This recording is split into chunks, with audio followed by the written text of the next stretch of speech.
Hey guys, it's me, Carrie. I have stage 4 neuroendocrine cancer. Started out in the lungs with metastasis to, let's see here, liver, adrenal gland, intestines, ovary, and some other areas.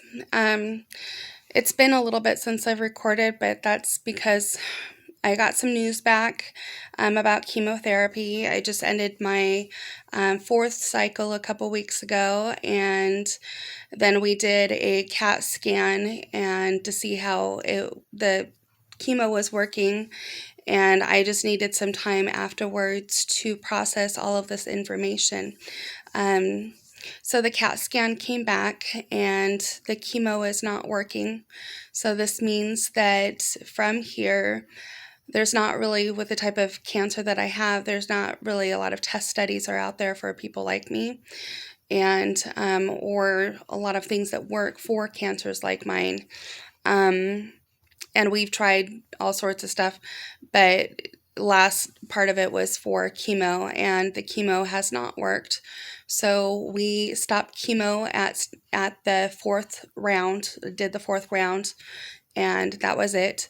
And then the doctor told me about that the chemo wasn't working. So we decided, because I was going to be going into my fifth cycle, went there to start my fifth cycle. She let me know that this was what was happening, and we just had an appointment instead of doing an actual chemo. So in some ways, that was pretty exciting for me, because that means that, we're going into spring and I get to do all sorts of fun stuff with the kids, make all sorts of experiences. But then the other side of it has really hit me hard too.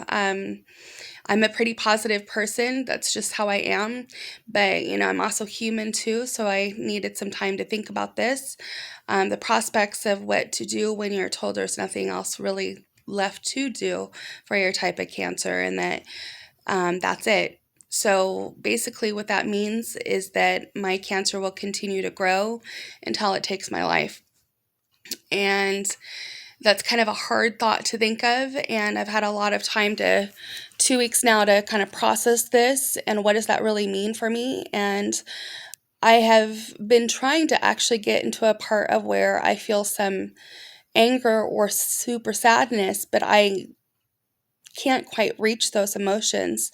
For me, it's really hard to dig into those emotions, but I know it's necessary for this journey. So this is something like, maybe, I don't know, maybe I just need to listen to more sad songs or something to trigger some of that. But I am sad that this is happening. There's not really a whole lot else to be done.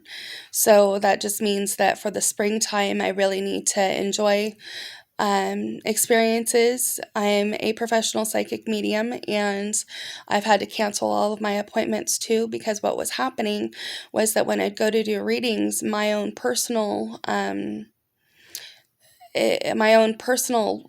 things would pop up in their readings that, so for example, I would be doing a reading for somebody who was perfectly healthy and had a really awesome life, and it's coming up in their readings that they are very sick and have all these things going on with them, which I know to be not be true. So those readings were actually coming up on my part, so which tells me that I need to take a breath and take a break and really kind of think through this whole process for as long as I'm supposed to before I start doing those again. Um, this has really put a pause on just about everything for me. So not to mention, I had some really bad back pain that was coming from my pelvis cancer. It put me out for a good week and a half.